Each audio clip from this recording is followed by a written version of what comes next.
Today we start the classes on mechanics or classical mechanics. So first of all, let's see what is mechanics. Mechanics is a branch of physics which deals with physical objects in motion and at rest under the influence of external and internal forces or interactions. Okay. So we study in mechanics, we study the motion of physical objects which are under the influence of external or under the action of external and internal interactions or forces. The mechanics based on Newton's laws of motion, the Newtonian mechanics, and alternatively developed by Lagrange, Hamilton and others. Okay, the Lagrangian mechanics. This is called the classical mechanics. So the mechanics based on Newton's laws of motion and an alternate mechanics developed by Lagrange, Hamilton and others is called the classical mechanics. Okay, so the mechanics of a particle. Okay, if we consider mechanics, the classical mechanics of a particle, it is contained in the Newton's second law of motion. Okay, so force, that is rate of change of momentum, dp by dt, F equal to dp by dt, that is equal to p dot. So this rate of change with respect to time, that is represented by this dot. Mechanics of a system of particles. Suppose we have a system of particles. Okay. So that is the equation of motion is given by this pi dot. So this is the rate of change of momentum of the ith particle, that is equal to Fie, the external force acting on the ith particle, and sigma j Fji. And what is Fji? It is the internal force acting on the ith particle by the jth particle.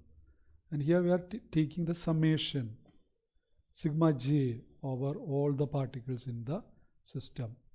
Okay, so Fji is the internal force on the ith particle by the jth particle. And Fji, it obeys Newton's third law of motion. We know what is Newton's third law of motion. For every action there is an equal and opposite reaction. So the forces two particles exert on each other, the forces two particles exert on each other are equal and opposite. So this is the equation of motion for a system of particles. Okay, so if there are n particles, capital N particles, there will be n equations like this. Okay, so that is the mechanics of a single particle and mechanics of a system of particles. Now solutions to all problems in mechanics cannot be obtained by solving the set of such equations. Okay, the equations mi ri double dot, this is actually pi dot. Pi is momentum, mi ri dot, mass into velocity. So here pi dot will be mi ri double dot, that is equal to the external force and the internal force. So this is the when we consider a system of particles, we will have such a set of equations, an equation for each particle in the system. But don't expect we can solve all problems in mechanics just by solving these equations, because we may have to consider constraints acting on the system that limit the motion of the system. There may be some constraint that is acting on the system. For example, if you take a rigid body, there are constraints that is acting on it, because the distance between any two particles is fixed. So if Rij is the distance between any two particles, the Rij is fixed always. So the body can move, the rigid body can move only under the constraint that Rij is a constant. Rij, the distance between any two particles, is fixed. Then if you take another example, if you take an abacus, we have seen abacus, there will be many wires over which the beads can move. The beads of an abacus are constrained to one-dimensional motion. It cannot, move in any direction. It can move only through the wire. So it is constrained to one-dimensional motion by the supporting wires. Then the gas molecules within a container. Gas molecules within a container. Suppose you take a container and some gas in it. The gas molecules can move only within the container, and it is constrained by the walls of the vessel to move inside the container. Now, if you take another example, a particle constrained to move on the surface of a solid sphere. A particle is placed on the surface of a solid sphere, and it is constrained so that it can move only on the surface or in a region exterior to the surface. It cannot move inside the sphere because it's a solid sphere. Okay, so the particle cannot move inside. So it is constrained. We can say, in a way, we can say it is constrained to move only on the surface. It can move on the surface or in a region exterior to the sphere. Okay, outside the sphere. So these are a few examples for the constraints. So we cannot simply solve these equations. If we are given a system of particles, don't expect we can simply solve the set of these equations and obtain the solution, because there may be constraints. So if there are constraints which limit the motion of the system, motion of the particles of the system, then we have to take into account the constraint as well. Now the constraints, it can be classified into holonomic and non-holonomic. Okay, holonomic and non-holonomic. If the conditions of the constraint can be expressed as equation connecting the coordinates of the particles and possibly time. Time also may be involved.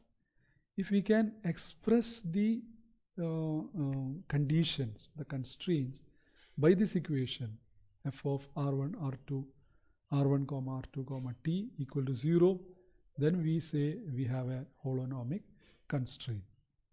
Then the example, okay, so consider the equation. For example, rigid body. For the rigid body, the constraint equations can be expressed in this form: Ri minus Rj square equal to Cij square. And what is Ri minus Rj?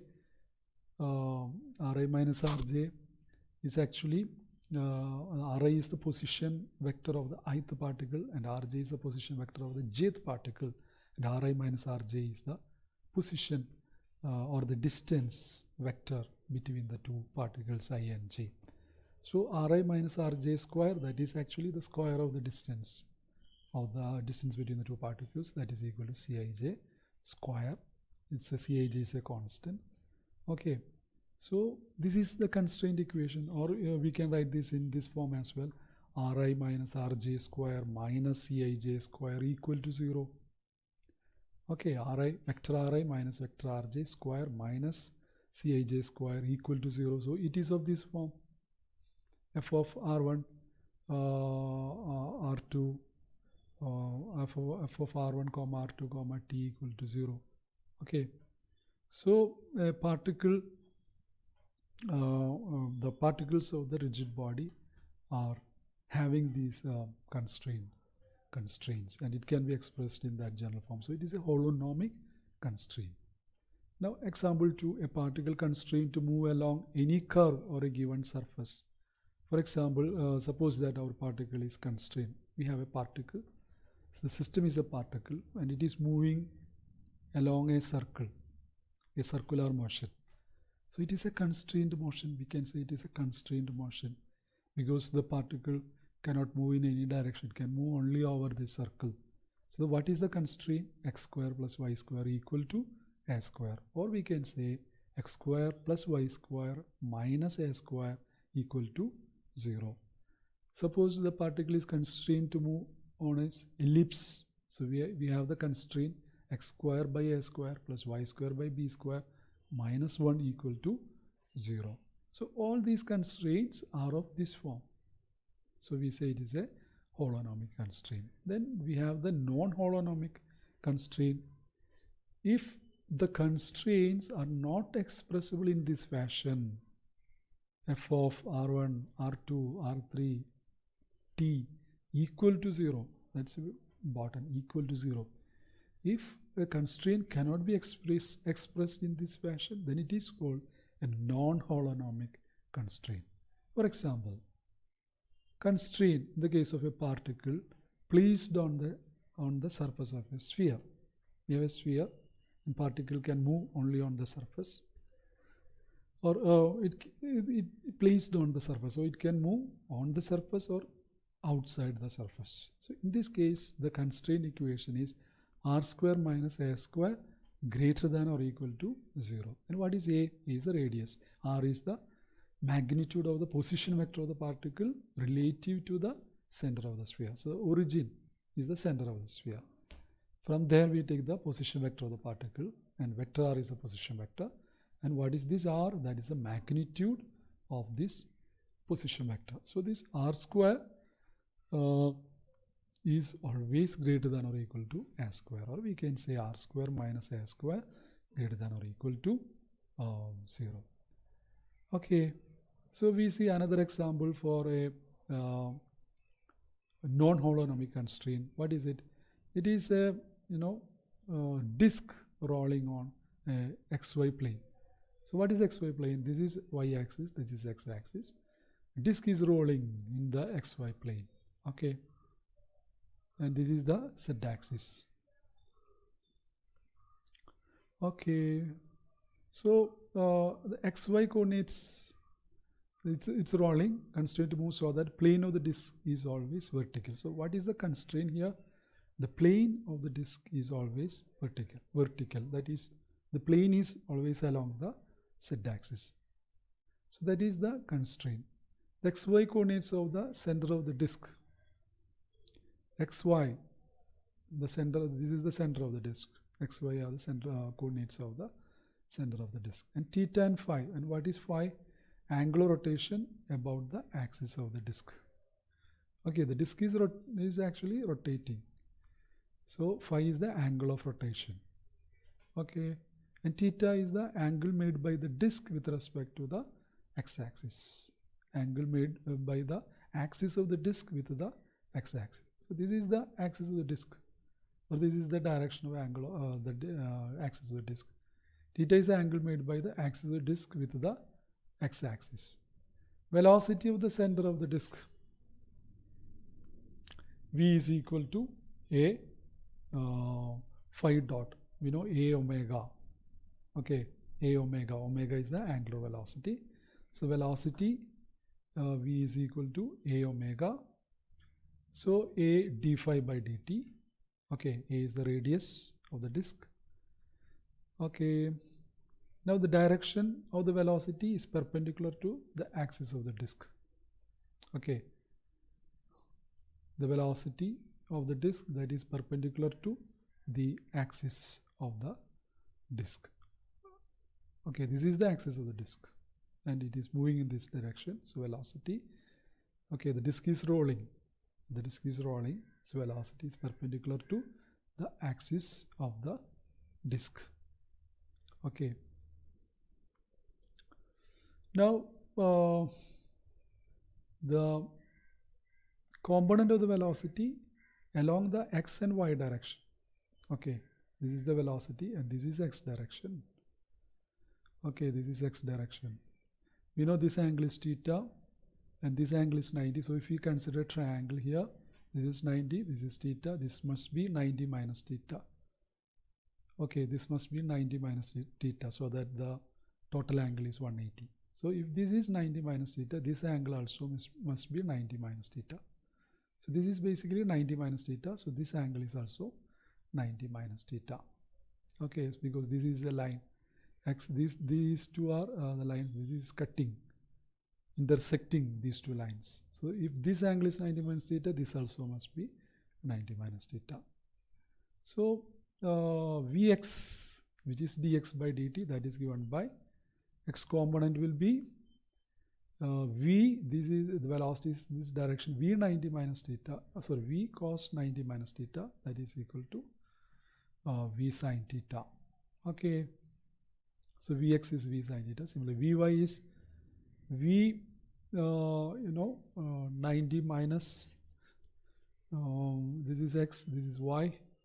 So v 90 v sin 90 minus theta. Okay, this is x and this is y. So v 90 minus v sin 90 minus theta. So this is v cos theta, and it is in the negative y direction. So we have minus v cos theta. So dx by dt, Vx is dx by dt, that is equal to v is a d phi by dt. Okay, sin theta, and dy by dt is vy is dy by dt, that is minus v is a d phi by dt cos theta. So this is dx by dt, Vx, vy dy by dt is given by this. Okay, so from this I can write dx minus a sin theta d phi equal to 0. Okay, dt is there on the left hand side and right hand side. So that cancels. So we have dx minus a sin theta d phi equal to 0. Here dy plus a cos theta d phi equal to 0. So neither of these equations can be integrated without in fact solving the problem. So actually it's not possible to solve this. Here we have dx, here we have d phi, here dy, d phi. So neither of these equations can be integrated without in fact solving the problem. We cannot find the integrating factor. So as we integrate this, we have to get this equation f of x, y, theta, phi. X, y, theta, phi, these are the variables involved. So we cannot find this integrating factor because these equations can be solved without solving the problem, finding theta, phi, x, y. So the constraint, this is the constraint. It cannot be put in this form f of r1, r2, r3, t, because we will not get, we cannot solve. So this is an example for a non-holonomic constraint. Okay, example for non-holonomic constraint. Because we cannot solve, the constraint cannot be put in this form because we cannot find this integrating factor. This r1, r2, r3, r4, r, x, y, theta and phi. Okay. So the difficulty introduced by the constraint, there are two types of constraint, holonomic and non-holonomic, and the difficulty introduced by the constraints are the coordinates r1, r2, rn of the various particles, vector r1, vector r2, these are position vectors of various particles in the system. They are no longer independent. They are no longer independent because they are connected by the constraint equations. Okay, because the equation, these are the equations that we are solving. Pi dot, the force on the ith particle given by this. They are not at all independent. Okay, they are not at all independent because there are constraint equations connecting relating the coordinates f of r1, r2, r3, is equal to 0 or greater than or equal to 0, something like that. So they are not at all independent. So this is the first difficulty. The second difficulty, the forces of constraint. For example, the force that the wire exerts on the bead in the abacus, the force that the wire exerts on the bead, or in the case of gas taken in a container, the force that is acting on the gas particle by the wall, they are not initially known. So they are among the unknowns of the problem and must be obtained from the solution we seek. So actually the force of constraints, they are not known. Okay, they are not initially known. Okay, so the forces of constraints put these difficulties. First one, the various coordinates of the particles are no longer independent because they are connected by the constraint equation. And another difficulty is the constraint equation or the forces of constraints are not known. They are among the unknowns of the problem and must be obtained from the solution we seek. Okay, the first difficulty can be solved by the introduction of the generalized coordinate in the case of holonomic constraints. Okay, in the case of holonomic constraints, the first difficulty can be solved by introducing generalized coordinates. So in classical mechanics, we will be talking always in terms of generalized coordinates. So what are these generalized coordinates? Suppose we have a system of n particles. Okay, we have a system of n particles, and the force from the constraints, system of n particles are there, and suppose that they are free from the constraint.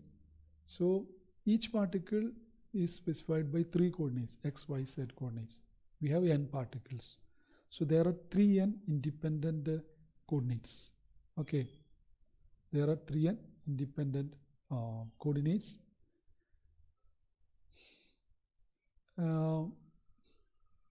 Or we say the system has got 3n degrees of freedom. Okay, there are no constraints. Suppose that there are no constraints, and each particle specified by 3 independent coordinates. So there are 3n independent coordinates and 3n degrees of freedom. If there are k holonomic constraints, suppose there are k holonomic constraints now acting on the system, they can be expressed like this by k equations of this form. So we have 3n independent coordinates for the n particles of the system. Now there are k holonomic constraints. So we use these k equations to eliminate k of the 3n coordinates. Okay, k of the 3n coordinates. We are left with 3n minus k independent coordinates. We are left with 3n minus k independent coordinates because we have the k constraint equation connecting the variables. So we say now the system has 3n minus k degrees of freedom. System is now said to have 3n minus k degrees of freedom. Or we say we need 3n minus k independent variables. Okay, earlier if the system is free of constraints, we have 3n independent variables. But if there are k constraints, the number of degrees of freedom reduces. We have 3n minus k degrees of freedom. So we have 3n minus k independent variables. So we have q1, q2, q 3n minus k. So these generalized coordinates are not restricted by any constraint. Okay, these generalized coordinates are not restricted by any constraints, and we say we have 3n minus k generalized coordinates corresponding to 3n minus k what is the degrees of freedom. So xi can be the variables of the particles. Xi can be written as a function of q1, q2, q and t. Yi can be written as a function of q1, q2, q and t. And zi, that can be written as a function of q1, q2, q and t. So in general, the position vector Ri of the ith particle, that can be written as the function of q1, q2, q3, q and t. Okay, Ri is the position vector of the ith particle that can be written as a function of q1, q2, q3, qnt. So these are actually called the transformation equations. Okay, so xi, yi, zi, these are the coordinates, the original coordinates of the ith particles of the system. Now we are considering the generalized coordinates by considering the k constraints. So using that we have q1, q2, q3, qn generalized coordinates, and the transformation equations are there, and the transformation equations are xi, it's a function of this q1, q2. We can express xi as a function of this. Yi can be expressed as a function of these generalized coordinates. Zi can be expressed as a function of these generalized coordinates, or the position vector of the ith particle that can be expressed as a function of these generalized coordinates q1, q2, and qn of t, qn and t. Okay. Okay, so we were considering this equation. Ri, vector Ri is a function of q1, q2, q3, the generalized coordinates, and time, if time is present. Now, it is not necessary that the generalized coordinates should be rectangular, spherical, or cylindrical.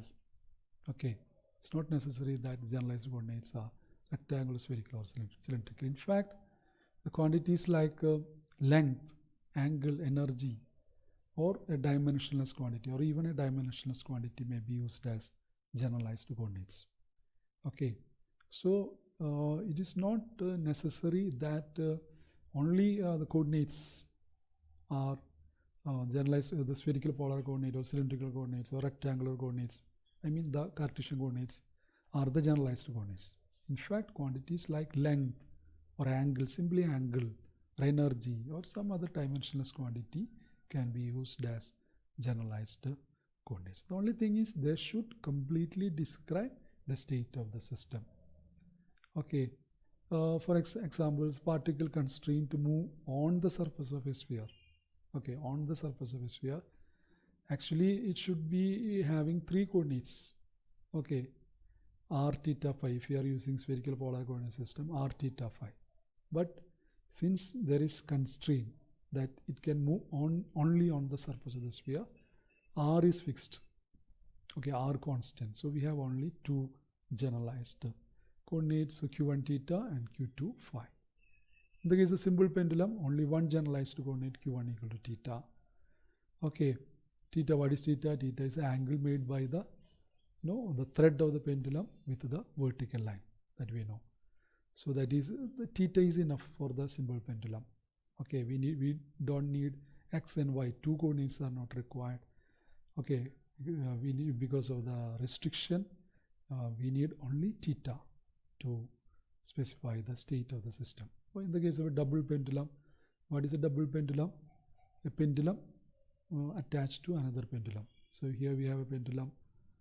See one pendulum, this is a bob of the pendulum, and we are attaching another pendulum to this. So theta 1 and theta 2, they describe the double, they describe the state of the double pendulum. So theta 1 and theta 2 are the generalized coordinate here. And in the case of beads of an abacus, we need only one variable, x, only x. Okay, and we have only one generalized coordinate, where x is a distance along a horizontal wire. So this is the idea of the generalized coordinates. So if there are only holonomic constraints, so this can be used only if the constraints are holonomic. The system has originally 3n independent coordinates, or 3n degrees of freedom, and if k constraints are there, the degrees of freedom reduces to 3n minus k, and these 3n minus k independent coordinates are represented by q1, q2, q3, etc. q3n minus 3n minus k, and these are the generalized coordinates.